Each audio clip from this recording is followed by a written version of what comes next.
Hello மக்களே, கோலிவுட்டில் எல்லா ஆக்டர்ஸும் இந்த டயர் 1ல் இடத்த பிடிக்க பல முயற்சிகள் பண்ணிருக்காங்க. லைக் துப்பாக்கியை பிடிங்க சிவாலேருந்து இங்கே நான் தான் ரங்கராய சக்திவேல் வர நிறைய பேர் அவங்களுக்கான இடத்த பிடிக்க ரொம்ப கஷ்டப்பட்டுட்டு இருக்காங்க. ஏன்னா இதான் கரெக்டான டைம். ரஜினி அண்ட் கமல் இதுக்கப்புறம் இன்னும் எத்தனை படங்கள் பண்ண போகிறாங்கன்னு தெரில. மேபி அவங்க ரெண்டு பேரும் முன்னாடி நடிக்கிற அந்த படம் தான் அவங்களோட கடைசி படமாக கூட இருக்கலாம். ஸோ நெக்ஸ்ட் விஜய் இனிமேல் தமிழ் சினிமாவில் அவரோட இடம் பெர்மனண்டாக காலியாக தான் இருக்க போகுது. அவருக்கு அப்புறம் அஜித், அவர்லாம் இனிமேல் யார் கூட கொலாபரேட் பண்ண போறாருன்னு தெரியல. சோ அவர் இடமும் எம்டியா தான் இருக்க போகுது.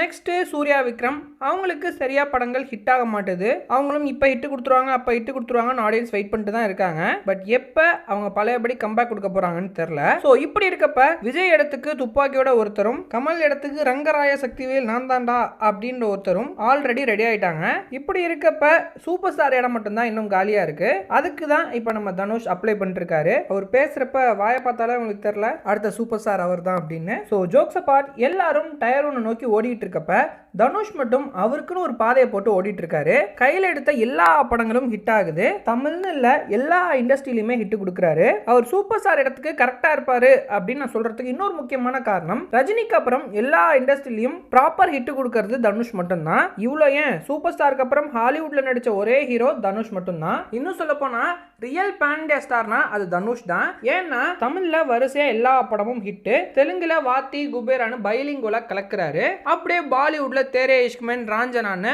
அங்கேயும் ஹிட் படங்கள் போயிட்டு இருக்கு. எல்லாத்தையும் தாண்டி ஹாலிவுட்ல கிரேமேன் சீரிஸ், அதுவும் ஸ்பெஷலா போன வருஷம் அவருக்கு எல்லா இண்டஸ்ட்ரியிலுமே ஒரு படம் வந்துச்சு. லைக் தமிழ்ல இட்லி கடை, தெலுங்குல குபேரா, ஹிந்தில தேரே இஷ்க்மேன்னு ஒவ்வொரு இண்டஸ்ட்ரியிலையும் ஒவ்வொரு ரிலீஸ் இருந்துச்சு. ஒரு நல்ல இயராகவும் போச்சு அது தனுஷ்க்கு. அண்ட் இப்ப இந்த கரை என்ன பொறுத்தவரை ஒரு கமர்ஷியல் படமா தான் நான் அதை எதிர்பார்த்தேன். பட் கடைசியில ஒரு மெசேஜ் வச்சு முடிச்சது நல்லா இருந்துச்சு. கதைக்களமும் கொஞ்சம் அன்எக்ஸ்பெக்டட் தான். ஒரு திருட்டு பயலுக்கு என்னடா கொள்கை அப்படின்ற மாதிரி போச்சு. ஸோ நான் ஃபுல்லா ரிவீல் பண்ண விரும்பல, நீங்க படம் பார்த்து தெரிஞ்சுக்கோங்க. ஸோ இந்த படத்துக்கும் பெரிய ஹைப்லாம் இல்ல. அவர் ஆடியோ லான்ச்லயே சொன்ன மாதிரி டைட்டிலும் பெருசா ரீச் ஆகல. ஆனா தனுஷ் சிங்கிள் ஹேண்டடா அவரோட பெர்ஃபார்மன்ஸை மட்டும் வச்சு படத்தை பிளாக் பஸ்டர் ஆக்கியிருக்காரு. அஃப்கோர்ஸ் அங்கங்க சில லேகும் இருந்துச்சு ஃபர்ஸ்ட் ஹாஃப்ல. பட் நான் முன்னாடியே சொன்ன மாதிரி தனுஷ் அவரோட ஆக்டிங்னால எல்லாத்தையுமே ஓவர் ஷேடோ பண்ணிட்டாரு. அதுவும் சும்மாலாம் இல்ல, மாஸ்டர் கிளாஸ் ஆக்டிங், இந்த காட் மோட் பெர்ஃபார்மன்ஸ் அப்படின்லாம் சொல்லுவாங்கல்ல, அந்த மாதிரி ஒரு ஆக்டிங். எனக்கு இந்த கரை படம் பார்த்ததுலேருந்து ஒரு சிரிப்பு விஷயம் தோணிக்கிட்டே இருந்துச்சு. ஸோ அது என்னன்னா, சிம்பு எப்பெல்லாம் திரும்பி வர போறேன் மறுபடியும் ஹிட் கொடுத்து கம்பேக் கொடுப்பேன் அப்படின்னு ஹிண்ட் கொடுக்குறாரோ அப்பெல்லாம் தனுஷ் ஒரு பெரிய சம்பவமா பண்ணிவிட்டு ஒரு 4-5 ஹிட் படங்களை இறக்கிடுறாரு. அதுக்கப்புறம் சிம்புவும் ஆள் அட்ரஸ் இல்லாம போயிடுறாரு. லைக் ஒரு உதாரணமா சொல்றேன் பாருங்களேன், 10 தல ஆடியோ லான்ச்ல நான் திரும்பி வந்துட்டேன் இனிமே விட்டவே மாட்டேன் அப்படின்னு சிம்பு பெரிய எக்ஸ்பெக்டேஷன் கிரியேட் பண்ணாரு. பட் அந்த படமும் ஃபிளாப், அவரும் அதுக்கப்புறம் ஆளே காணோம். ஆனா அந்த டைம்ல தனுஷ் திருச்சிற்றம்பலம், வாத்தி, கேப்டன் மில்லர், ராயன்னு பல ஹிட் கொடுத்து சிம்புன்னு ஒரு ஆள் இருக்கிறதையே மறக்க வச்சாரு. அதே மாதிரி இப்ப அரசன் படம் வரப்போகுது, வெற்றிமாறன் எஸ்டிஆர் காம்போ, வட சென்னை ஸ்பின் ஆஃப் அப்படின்ற ஒரு எக்ஸ்பெக்டேஷன்லாம் பெருசாக கிரியேட் ஆச்சு. அவரும் இடையில அந்த போஸ்டரு, ஷூட்டிங் போட்டோஸ் இதெல்லாம் அப்லோட் பண்ணி ஒரு எக்ஸ்பெக்டேஷன் கிரியேட் பண்ணாரு. முன்னாடி நடந்த மாதிரியே இப்போ அரசன் படம் மூலமா கம்பேக் கொடுக்கலான்னு ட்ரை பண்ணும்போது தனுஷ் ஒரே ஆடியோ லான்ச்ல அது எல்லாத்தையும் முடிச்சு விட்டாரு. அஃப்கோர்ஸ் அந்த ஆடியோ லான்ச்ல அவர் பேசின மாதிரி தான் படமும் இருக்கு. சரி ப்ரோ, இதெல்லாம் ஓகே, இப்போ இதை ஏன் சொன்னீங்க அப்படின்னு நீங்க கேட்கலாம். ஏதோ சொல்லணும்னு தோணுச்சு, அதான் சொன்னேன். பட் எந்த கட்டத்திலையும் நோ ஹேட் டு எஸ்டிஆர். அவரும் கம்பேக் கொடுக்கணும், அவரும் கோலிவுட்ல ஒரு நல்ல இடத்தை பிடிக்கணும்னா நானும் நினைக்கிறேன். Once again no hate to STR, அவரையும் எனக்கு ரொம்ப ரொம்ப பிடிக்கும். சரி ஓகே, அதை விடுங்க. தனுஷ் தொடர்ந்து ஹிட் படங்கள் கொடுத்து ஒரு பக்கம் மார்க்கெட்டை அதிகப்படுத்திக்கிட்டே இருக்காரு, இன்னொரு பக்கம் வாய்ப்புகளையும் அவரை தேடி வர வச்சுக்கிட்டே இருக்காரு. அப்படி இல்லையா அவரே இறங்கி டைரக்டும் பண்றாரு. இந்த தனி ஒருவன் படத்துல அரவிந்த் சாமி சொல்வார்ல, இல்லாத வாய்ப்பை உருவாக்கவும் தெரியும், அது கை நழுவி போனா இழுத்து தக்க வச்சுக்கவும் தெரியும்னு. அதுக்கு ஒரு கிரேட் எக்ஸாம்பிள் தனுஷ் தான். ஏன்னா சைமல்டேனியஸா ஒர்க் பண்ணிட்டே இருக்காரு, டைரக்ட் பண்றாரு, ஹீரோவா நடிக்கிறாரு, சாங்ஸ் எழுதுறாரு, ஒரு பக்கம் பாடுறாரு, ஈவன் ப்ரொடியூஸும் பண்றாரு, எல்லாமே பண்றாரு.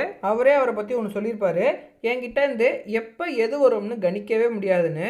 அது கரெக்டாக தான் இருக்கு. நிறைய ஆக்டர்ஸ் இதுதான் நம்ம ஜானர் அப்படின்னு சூஸ் பண்ணி அதில் மட்டும் ஃபிக்ஸ் ஆகி அதை மட்டுமே பண்ணிட்டு இருக்காங்க. பட் தனுஷ் மட்டும் அப்படி இல்லாமல் எல்லாமே பண்றாரு. ஸோ அதையே ஃபாலோ பண்ணா அவர் எங்கேயோ போயிடுவாரு. ஏன்னா அவருக்கு தான் ஆப்போனண்டா ஆளே இல்லை, சோலோ ஆயிட்டாரு. So Dhanush is in good phase அப்படின்னு கூட சொல்லலாம்.